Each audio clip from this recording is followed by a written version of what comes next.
बेटा एग्जैक्टली हम लोग बात करने जा रहे हैं ASP.NET MVC। तो ये आप लोगों को पता ही है, नेट पे भी कहीं भी स्टडी करो तो पता चल जाता है कि MVC stands for model view controller, पर एग्जैक्टली है क्या। तो देखिए लैंग्वेजेस की जब हम लोग बात करते हैं तो सर्वर साइड लैंग्वेजेस में हमारे पास PHP लैंग्वेज है, हमारे पास जावा में सर्वलेट है, JSP है। इसके अलावा हमारे पास जो है ASP.NET है, आप लोग ऑलरेडी यूज कर चुके हैं, कहीं कोई प्रॉब्लम नहीं है। तो फिर ये MVC की रिक्वायरमेंट क्या है असल में। तो बेटा जो जनरल कॉन्सेप्ट है वो ये कि MVC जो है this is the way of programming. यदि हम सिंपल लैंग्वेज में बात करें, ये एक प्रोग्रामिंग का तरीका है, ये प्रोग्रामिंग का मेथड है जो इंडस्ट्री में यूज किया जाता है। अब यदि ये प्रोग्रामिंग का मेथड हुआ तो ये जरूरी थोड़ी है कि आप इसे ASP.NET पे यूज करो। आप इसे ASP के साथ भी यूज कर सकते हैं, आप इसे PHP के साथ भी यूज कर सकते हैं, आप इसे जावा के साथ भी यूज कर सकते हैं। तो यदि मैं इसे PHP के साथ यूज कर रहा हूं तो वहां मैं टर्म यूज करूंगा PHP MVC। यदि मैं जावा के साथ यूज कर रहा हूं तो मैं जावा MVC या JSP MVC।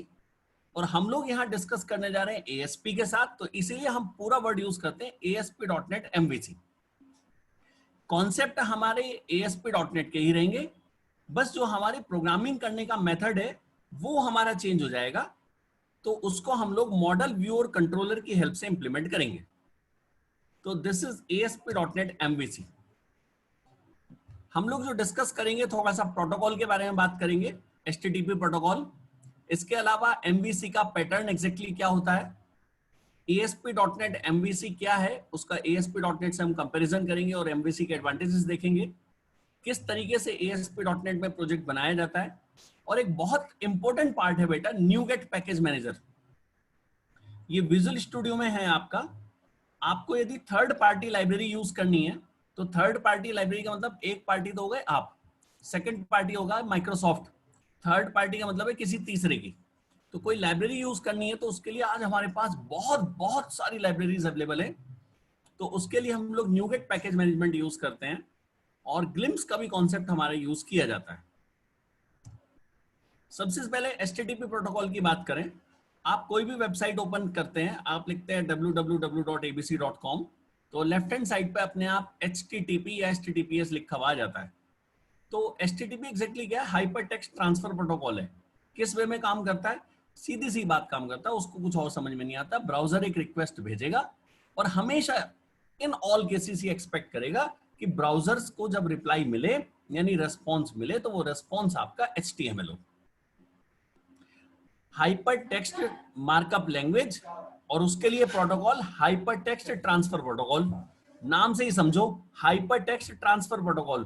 तो जो प्रोटोकॉल है हमारा वो हाइपर टेक्स्ट को ट्रांसफर करने के लिए बिटवीन क्लाइंट एंड सर्वर। बहुत सिंपल वे में हम बात कर रहे हैं इसके बारे में, कहीं कोई खास बात नहीं होती। तो ये आपका क्लाइंट सर्वर प्रोटोकॉल है जो आप वेब रिसोर्सेज पे यूज करते हैं। HTML की file, images, style sheet, JavaScript की फाइलें हम इसके थ्रू पास करते हैं। पास नहीं करते मतलब शेयर करते हैं। जैसे आपने लिखा abc.com तो सर्वर से आपके पास एक फाइल आती है बेटा और वो HTML में होती है। अब उसके अंदर आपने लिखा हुआ img src p1.jpg, तो ये सर्वर पे p1.jpg की रिक्वेस्ट भेजेगा और वहां से JPG आ जाएगी। इस तरीके से डेटा आता रहेगा। इसीलिए मैंने आपको जब एक लास्ट प्रोजेक्ट बनवाया था तो उसमें मैंने आपसे कहा भी था कि जब भी आप डेटा भेजें तो ये बताएं कि डेटा किस टाइप का है।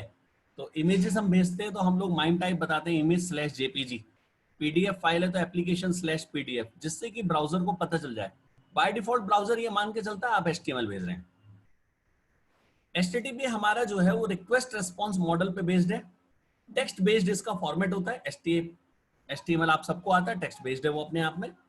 किस चीज पे रिलाई करता है, यूनिक रिसोर्स URL पे। URLs आपके यूनिक रिसोर्स को रिप्रेजेंट करते हैं। साथ में कुछ मेटा डेटा हम लोग इंटरनली यूज कर सकते हैं। और स्टेटलेस कॉन्सेप्ट है बेटा, कहीं कोई स्टेट मेंटेन नहीं होती। कुकीज को एक तरफ रख दो, अभी आपने रिक्वेस्ट भेजी, रेस्पॉन्स मिल गया, बात खत्म। क्लाइंट आपको नहीं जानता, सर्वर आपको नहीं जानता, दोनों में आपस में कोई रिलेशन नहीं। कुकीज हमारी उस प्रॉब्लम को सॉल्व करता है जहां हम आइडेंटिफिकेशन का कॉन्सेप्ट यूज करते हैं। लेकिन HTTP प्रोटोकॉल की बात करें तो वो स्टेटलेस है। क्लाइंट का मतलब क्या हुआ, जो आपका एंड होस्ट है जैसे कि ब्राउजर क्या करेगा, ऑब्वियस रिक्वेस्ट भेजेगा। सर्वर कौन है? जो वेब सर्वर आपका रन कर रहा है। आप ASP के केस में इंटरनेट इंफॉर्मेशन सर्वर को यूज करते हैं। रिक्वेस्ट आपकी, आपको याद होगा गेट और पोस्ट, दो तरीके की रिक्वेस्ट की हमने बात की अभी तक।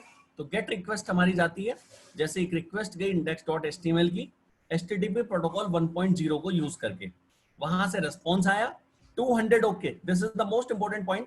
200 ओके का मतलब है each and everything is okay. Server ने आपकी रिक्वेस्ट को प्रॉपर्ली रिसीव किया है और उसके बाद उसने प्रॉपर्ली रिप्लाई किया है। तो this is 200 okay, welcome to our website. ये डेटा एक भेज दिया गया क्लाइंट को। आप लोगों ने एक ऑप्शन देखा होगा 404 पेज नॉट फाउंड। तो एग्जैक्टली ये जो 404 है, ये वो आपका कोड है जो सर्वर आपका भेजता है क्लाइंट को, कि जिस पेज की आप रिक्वेस्ट कर रहे हैं वो मेरे पास अवेलेबल नहीं है। तो इस तरीके से हमारे पास कोड होते हैं बेटा। कुछ कोड स्टार्ट होते हैं 1 से, 100 से, यानी कुछ 200 से, कुछ 300 से, कुछ 400 से। हर कोड का अपना एक मीनिंग होता है, हर एक का अपना एक रीजन होता है सर्वर का भेजने का। 200 का मतलब होता है each and everything is okay, सब कुछ ओके है। रिक्वेस्ट मैसेज जो है वो आपका जब भेजा जाएगा तो उसमें क्या होता है, उसमें रिक्वेस्ट की टाइप होगी, गेट है, पोस्ट है, किस टाइप की है, एक रिसोर्स होगा, प्रोटोकॉल का वर्जन होगा हमेशा, एडिशनल पैरामीटर्स कुछ हो सकते हैं, कुछ ऑप्शनल डेटा हो सकता है, जैसे कई बार आप फाइल अपलोड करते हैं तो इस तरीके का कुछ डेटा भी हो सकता है। तो कुछ इस तरीके से हमारी इंफॉर्मेशन जाती है। ये आपकी एक रिक्वेस्ट का पैकेट बना, ये आपका सर्वर पे जाता है, सर्वर से वहां से रिस्पॉन्स मिलता है। तो वहां से आपको स्टेटस बताया जाएगा, प्रोटोकॉल का वर्जन बताया जाएगा, स्टेटस फ्रेज बताया जाएगा क्या है, जैसे पेज नॉट फाउंड ये फ्रेज हुआ। रिस्पॉन्स में कुछ हेडर्स हैं, कुछ मेटा डेटा है तो वो बताया जाएगा, और साथ में आपका डेटा वहां से सेंड कर दिया जाएगा। तो वो डेटा आप रिसीव करेंगे, आप यानी कौन, ब्राउजर, और वो उसको यूज करेगा। तो ये सिंपल हमारा रिक्वेस्ट रिस्पॉन्स मैकेनिज्म होता है। कोडिंग जैसे 1 से कोड शुरू होते हैं, 2 से शुरू होते हैं, 3 से शुरू होते हैं। 3 वाले जनरली रीडायरेक्शन पे यूज किए जाते हैं। एक बहुत इंपॉर्टेंट रीडायरेक्शन होता है आपका 300 वाला जो है, परमानेंट रीडायरेक्शन कहते हैं उसे। इसके अलावा कई बार 4 के और 5 के कोड होते हैं, जैसे सर्विस अवेलेबल नहीं है, आपने देखा होगा वेबसाइट पे 501 सर्विस अनअवेलेबल। तो साइट कई बार हैवीली लोड हो जाती है तो तब इस तरीके के मैसेज आ जाते हैं। तो ये हमारे पास अलग अलग कोड होते हैं, अलग अलग नंबर से रिलेटेड, और हर एक का अपना एक मीनिंग होता है। नेट पे आप सर्च करेंगे तो आपको ये सब मिल जाएंगे। कुकीज, ऑलरेडी ASP.NET की यदि हम बात कर रहे हैं तो कुकीज से आप फेमिलियर हैं। कुकी एक ऐसी इंफॉर्मेशन होती है जो क्लाइंट साइड पे सर्वर के थ्रू स्टोर की जाती है, और ये टेक्स्ट डेटा स्टोर करती है। तो cookies are small pieces of data stored by the client on behalf of the server. और इसमें जो फ्यूचर की जितनी भी रिक्वेस्ट फिर भेजी जाती है उन सब में वो कुकी भेजी जाती है, चाहे सर्वर उसे यूज करे या ना करे। यदि कुकी है तो डेट एक्सपायरी वगैरह वो सब आप लोगों को पता है। हम लोग बात करते हैं अब MVC की। MVC में एग्जैक्टली हमारे पास है एक मॉडल, एक है हमारे पास व्यू, और एक है हमारे पास कंट्रोलर। जितनी भी रिक्वेस्ट आपकी आएंगी वो सारी की सारी कंट्रोलर के पास आएंगी, each and every type of request. अब कंट्रोलर ये डिसाइड करेगा कि किसे कैसे यूज करना है। वो मॉडल को भी यूज कर सकता है, वो व्यू को भी यूज कर सकता है, ठीक है ना। व्यू का मतलब है आउटपुट जो एग्जैक्टली आपके ब्राउजर में आ रहा है। ब्राउजर में जो आउटपुट आप देखते हैं वो आपके व्यू के थ्रू जनरेट होगा। तो HTML वगैरह जो आपका है वो व्यू से रिलेटेड हुआ। कंट्रोलर का काम है केवल और केवल कंट्रोलिंग करना, और कुछ नहीं। और मॉडल का काम है बेटा, मॉडल आपका मोस्ट इंपॉर्टेंट है। ये वो है जिसमें हम लोग बिजनेस लॉजिक लिखेंगे, डेटाबेस से इंटरेक्शन कराएंगे, डेटाबेस में इंसर्शन कराएंगे, ईच एंड एवरीथिंग। अब आप जरा एक एग्जांपल सुनो। हमने एक वेबसाइट बनाई, उसमें हमारी डेटाबेस की 2 टेबल्स हैं, उसमें हम लोग रजिस्ट्रेशन कराते हैं तो इंसर्ट कमांड हमारी चलती है, कहीं कोई प्रॉब्लम नहीं है इसमें। अब सपोज करो हमें एक मोबाइल ऐप बनानी है, तो मोबाइल ऐप बनाओगे तो वहां भी उन टेबल्स में यदि इंसर्ट कमांड चलाओगे तो बेटा वहां पे भी आपको कोडिंग करनी पड़ेगी, ठीक है ना। अब ये एप्लीकेशन हमारी 2 अलग अलग टाइप की हैं, दोनों में हमारी इंसर्ट कमांड चल रही है, इंसर्ट तो दोनों में ही चल रही है। तो बेटर होगा कि हम इसको मॉडल और व्यू में डिवाइड कर दें। व्यू की बात करते हैं सबसे पहले। HTML वाला जो व्यू है आपका वो अलग है, जो मोबाइल फोन पे आपका व्यू है वो अलग है। मोबाइल फोन का मतलब जो ऐप में है, ब्राउजर में नहीं। अब आपको डेटा इंसर्ट करना है तो वो कमांड आप मॉडल में लिख दो बेटा। अब ये एक ही कमांड आपका मोबाइल वाला जो ऐप बना रहा है वो भी यूज कर ले, और इसी कमांड को जो ASP का एप्लीकेशन बना रहा है वो भी यूज कर ले। तो दोनों के दोनों एक बार लिखी हुई कमांड को हमारी यूज कर लेंगे। ये फायदा हमें मिलता है। तो मॉडल को हम अपने लॉजिक से सेपरेट कर देते हैं। ASP.NET में जब आप लोग कोडिंग करते हैं तो वहां आपने हमेशा देखा है हमारे पास फाइल बनती है webform1.aspx और एक उसी के साथ में फाइल होती है webform1.aspx.cs। CS में हम लोग अपना C# का कोड लिखते हैं या .vb है तो VB का कोड लिखा जाएगा और ये एक दूसरे के साथ बाइंड होती हैं बेटा, ये बिल्कुल एक दूसरे के साथ टाइटली बाइंड होती हैं। ASPX में ऊपर आप लाइन भी देखेंगे जहां लिखा होता है कोड बिहाइंड, तो यानी कि इस फाइल का जो ASPX फाइल है इसका कोड बिहाइंड यानी इसके पीछे का कोड किस फाइल में है, तो वहां C# की फाइल का नाम लिखा होता है। अब बटन पे आप क्लिक करोगे तो जो आपका वो C# में कोड आपने लिखा है वो एग्जीक्यूट हो जाएगा, ठीक है ना, बड़ी सिंपल सी बात है। अब मान लीजिए मेरे पास लगभग सेम कोड है, वो मुझे 10 जगह लिखना है बेटा, तो आप 10 बटन के क्लिक पे लिखोगे। क्यों? क्योंकि आपके पास 10 वेब पेजेस हैं, इंटरफेस आपके अलग अलग हैं। इससे बेटर है कि आप उस कोड को एक जगह लिखो मॉडल में और बाकी 10 के व्यूज पे आप उसे यूज कर लो। तो ये डिफरेंस होता है हमारा व्यू का और मॉडल का, तो ये बिल्कुल हम अलग कर लेते हैं। कंट्रोलर की हम बात करते हैं, जितनी भी रिक्वेस्ट आएंगी वो आएंगी कंट्रोलर के पास बेटा। अब कंट्रोलर उस रिक्वेस्ट को व्यू को भी पास कर सकता है, मॉडल को भी पास कर सकता है और व्यू डेटा को रिसीव करने के लिए मॉडल को यूज करेगा ही करेगा। व्यू में मान लीजिए मुझे एम्प्लॉइज की इंफॉर्मेशन डिस्प्ले करानी है, तो वो कहां से आएंगी? मॉडल से आएंगी जहां हम डेटा यूज कर रहे हैं। तो किसी भी टाइप का डेटा से रिलेटेड ऑपरेशन है वो मॉडल में, इंटरफेस डिजाइनिंग का काम व्यू में, इंटरेक्शन कैसे करेगा वो काम है आपका कंट्रोलर का। कंट्रोलर कुछ ऐसे इंटरेक्शंस को भी यूज करता है जो बहुत इंपॉर्टेंट है। आप लोग क्वेरी स्ट्रिंग यूज करते हैं, इंटरनली जब हम लोग जाएंगे तो व्यू में हमारी क्वेरी स्ट्रिंग यूज होंगी, पर कंट्रोलर जो है यदि आप चाहोगे तो उनका लुक चेंज कर देगा। मैं एक एग्जांपल देता हूं, हम लोगों को एक रोल नंबर का डेटा डिस्प्ले करना है, हमने लिखा webform1.aspx ? Roll number equal to 1, तो हमने क्वेरी स्ट्रिंग पास करी। अब जरा दूसरा नाम सुनना, इसी पेज को यदि ऐसे रन करें तो show student data /1, show student data /2, show student data /3। बेटा मैं लिखे एक ही लाइन रहा हूं, शो स्टूडेंट डेटा /1 या /2 के बाद में रोल नंबर डाल रहा हूं, ठीक है ना। लग रहा है जैसे पूरा हाइपरलिंक लिखा हुआ है, ना तो ये पता चल रहा है कि आपका पीछे webform1.aspx है, ना ये पता चल रहा है कि ये /1 के बाद रोल नंबर आ रहा है। ये इन्फॉर्मेशन आई कंट्रोलर को, कंट्रोलर ने अपने आप उसे क्वेरी स्ट्रिंग में कन्वर्ट करा, उसने देखा कि ये webform1.aspx पे भेजना है, तो उसने बैकग्राउंड में चलाया एक तरीके से webform1.aspx ? Roll number equal to 1, तो क्वेरी स्ट्रिंग उसने पास कर दी। पर जो वेबसाइट आपकी देख रहा है उसने तो ये चीज देखी ही नहीं बेटा, उसको तो दिखाई नहीं। तो ये सारी चीजें कौन मैनेज करेगा? आपका कंट्रोलर। कंट्रोलर के थ्रू हम इन सब चीजों को मैनेज करेंगे। तो जो आपकी रिक्वेस्ट आएगी HTTP की, वो सबसे पहले आती है फ्रंट कंट्रोलर के पास, जिसे हम लोग बोलते हैं डिस्पैचर। वो आपका इंटरनल कंट्रोलर को पास करता है, जहां पे व्यू सेलेक्ट किया जाता है। उसकी यदि रिक्वायरमेंट है तो हम एक CRUD मॉडल को भी यूज करते हैं। जो व्यू है वो आपका चाहे तो मॉडल डेटा यूज कर सकता है और रेस्पॉन्स जनरेट कर देता है यूजर को। तो आउटपुट जो जनरेट होगा वो हमेशा कहां से जनरेट होगा? व्यू से, जिसे हम कहते हैं rendering of the user interface, render UI। ये है MVC का हमारा पैटर्न जो हम लोग यूज करते हैं प्रोग्रामिंग में। यदि मैं आपसे कहूं कि आप व्यू डिजाइन कीजिए, मॉडल डिजाइन कीजिए, तो बेटा आप ही व्यू करोगे, आप ही मॉडल करोगे।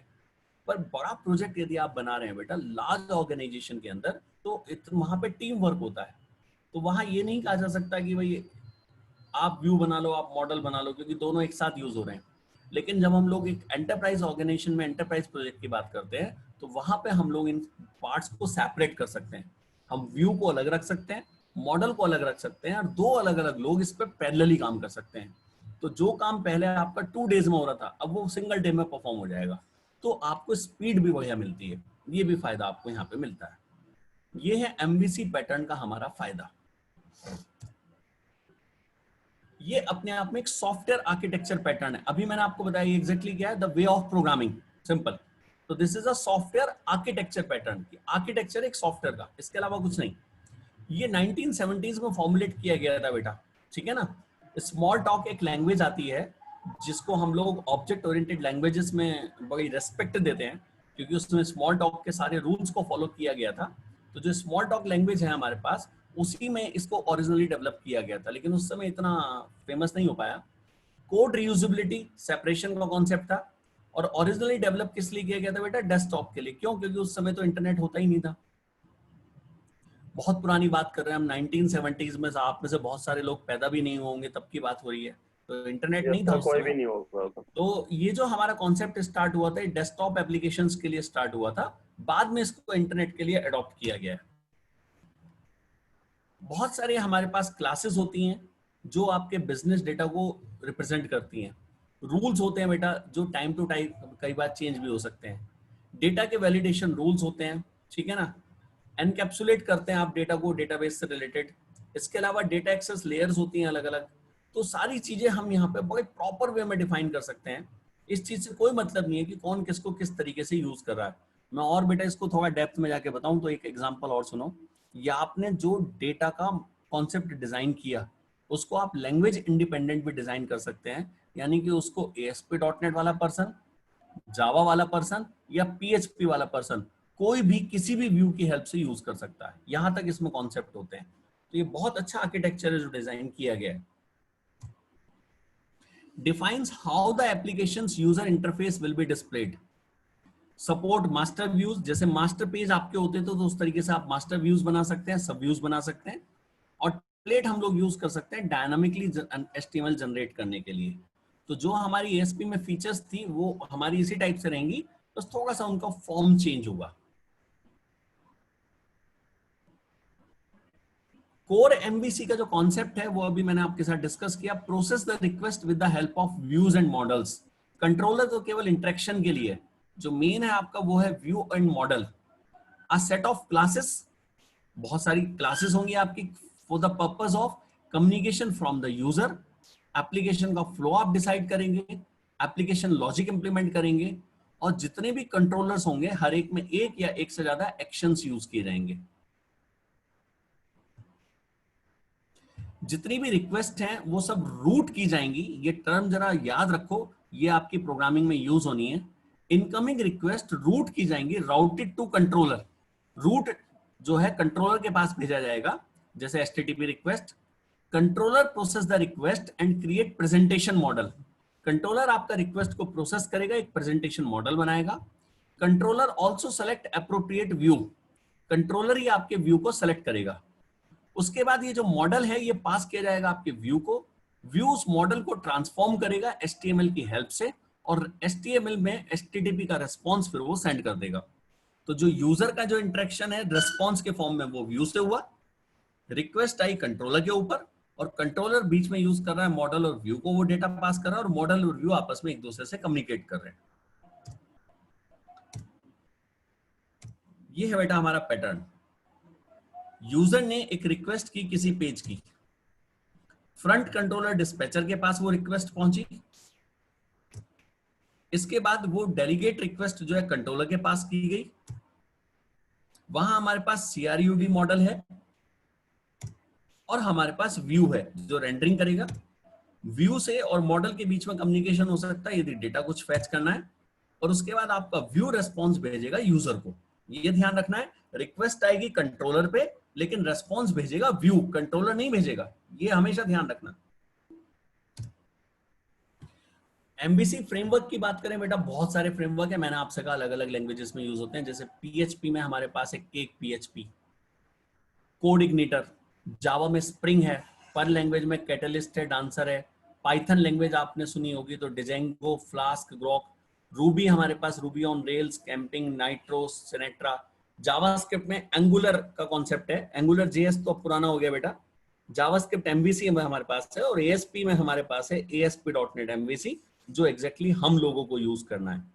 तो वही कॉन्सेप्ट आप देख सकते हैं, ऊपर भी हमारे इसी टाइप से है। PHP का यदि हम एग्जांपल करें तो वहां भी राउटिंग है, वो सब कुछ कंट्रोलर, मॉडल, व्यू वगैरह सब इसी तरीके से होते हैं।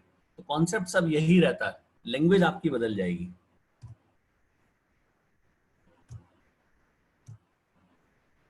ये है हमारा ASP.NET का कोर पार्ट बेटा, जहां हमारे पास कंट्रोल्स हैं, मास्टर पेज हैं, प्रोफाइल, रोल, मेंबरशिप, रूट्स वगैरह आपके पास होते हैं। प्रेजेंटेशन में आपके पास वेब फॉर्म है, ASPX फाइल जिसे हम लोग कहते हैं। MVC में हमारे पास जो है वो प्रेजेंटेशन मॉडल पे क्या आ जाएगा, ASP.NET MVC, लेकिन नीचे ASP.NET हमारा एज इट इज रहेगा, उसमें कोई चेंज नहीं है। इसीलिए टर्म यूज की गई है हमेशा ASP.NET MVC। केवल MVC आप नहीं कह सकते, ये ध्यान रखो, ये इनकम्प्लीट सेंटेंस है।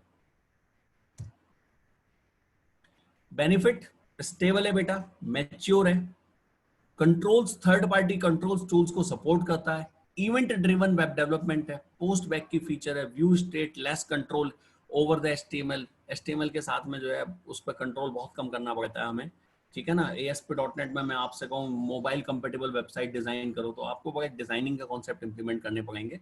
हम लोग बेसिकली प्रोग्रामर है बेटा, प्रोग्रामर का काम जो है वो डिजाइनिंग का नहीं होता, वो डिजाइनिंग में उतना परफेक्ट नहीं होता, तो वहाँ लेस कंट्रोल है HTML पे। टेस्टिंग जो है वो बड़े अच्छे तरीके से आप ASP.NET में इंप्लीमेंट नहीं कर सकते, बड़ी मुश्किल होती है, लेकिन हम लोग MVC में बड़े अच्छे से कर सकते हैं। रैपिड डेवलपमेंट है, इसमें कोई शक नहीं है, ठीक है ना। ASP.NEट की फीचर की हम बात करें तो डेवलपमेंट हमारा रैपिड है। ASP.NEट की हिस्ट्री आप लोग यदि ASP.NEट से फैमिलियर हैं तो आप लोगों को ये पता है, मुझे डिस्कस करने की जरूरत नहीं है।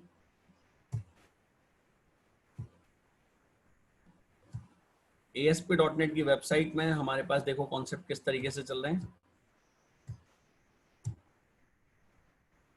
Web form, single page, web API, signal IR वगैरह, ये सारी चीजें हम लोग यूज करते हैं सिंपल ASP.NET में। सर्विसेज वगैरह यूज होती हैं हमारी, लाइट वेट फ्रेमवर्क होते हैं, डायनामिक कंटेंट्स होते हैं, वेब API यूज कर सकते हैं। रेस्टफुल वेब सर्विसेज बहुत इंपॉर्टेंट है, यदि आप लोग अपनी ऐसी एप्लीकेशन बना रहे हैं जो आपके मल्टीपल इंटरफेस के साथ इंटरेक्ट करेगी तो वहाँ रेस्टफुल वेब सर्विसेज आपकी यूज की जाती हैं। एक जनरल एग्जांपल देता हूँ, अमेजन की आप लोग, अमेजोन जो है उसकी वेब एप्लीकेशन मोबाइल ऐप को बेटा ओपन करो तो वहां पे इंटरफेस आप देखते हैं, वो इंटरफेस तो अलग है जो वेबसाइट पे दिख रहा है, पर यदि वहां पे आपने एक प्रोडक्ट परचेस किया जिस प्रोडक्ट की जो क्वांटिटी है वो आपने 1 ली है और वो आउट ऑफ स्टॉक हो गया तो वो वेबसाइट पे भी आउट ऑफ स्टॉक दिखेगा। इसका मतलब ये हुआ दोनों डेटाबेस एक ही यूज कर रहे हैं, पर दोनों का व्यू अलग अलग है। अब वो जो डेटाबेस की इंफॉर्मेशन है वो कैसे फैच कर रहे होंगे, तो वहां वो जो है हमारी रेस्टफुल वेब सर्विसेज यूज करते हैं। रेस्टफुल वेब सर्विसेज आपकी बहुत इंपॉर्टेंट होती हैं। आप वेबसाइट पे लॉगिन कर लो या मोबाइल ऐप पे लॉगिन कर लो, लॉगिन पासवर्ड सेम है, तो ऐसे कैसे हो सकता है? दोनों का डेटाबेस एक है, बिल्कुल दोनों का डेटाबेस एक है, दोनों रेस्टफुल API से कम्युनिकेशन कर रहे हैं।